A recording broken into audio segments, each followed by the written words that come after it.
அனைவருக்கும் வணக்கம். என்னோட பேர் காயத்ரி, தருமபுரி டிஸ்ட்ரிக்ட்லேருந்து வரேன். ஆக்சுவலி இது என்னோட second stage. Already group 4 clear பண்ணி ஜூனியர் அசிஸ்டண்ட்டாக ஸ்கூல் எஜுகேஷன் ஜாயின் பண்ணேன்.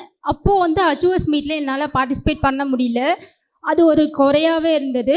அப்போது இன்டர்னல் கவுன்சிலிங் வச்சதால் வர முடியல. இப்போவும் அசிஸ்டண்ட் இன் ஸ்கூல் எஜுகேஷன் டிபார்ட்மெண்ட் எடுத்திருக்கேன். ரொம்ப சந்தோஷமாக இருக்குது. இப்போது சுரேஷ் அகாடமியில் ஜாயின் பண்ணும்போது ஒரு கவர்மெண்ட் போஸ்ட் கிடைச்சா போதும்னு வந்திருந்தேன். எனக்கு இப்போது 2 கவர்மெண்ட் போஸ்ட் கிடைச்சது ரொம்ப சந்தோஷமாக இருக்குது. பேரண்ட்ஸ் சப்போர்ட் இல்லாமல் இது எதுவுமே பாசிபிள் இல்லை. என்னோடய பேரண்ட்ஸ், ஃப்ரெண்ட்ஸ், அப்புறம் அகாடமி ஸ்டாஃப்ஸ்க்கு தேங்க் பண்ண கடமைப்பட்டிருக்கேன். தேங்க்யூ. அனைவருக்கும் வணக்கம். என் பொண்ணு சுரேஷ் அகாடமியில் படித்ததுனால என் பொண்ணுக்கு பெருமை கிடச்சிது, இந்த ஸ்டேஜ் கிடச்சிது. இந்த பொண்ணால் எனக்கு இந்த ஸ்டேஜ் கிடச்சிது. அனைவருக்கும் வணக்கம்.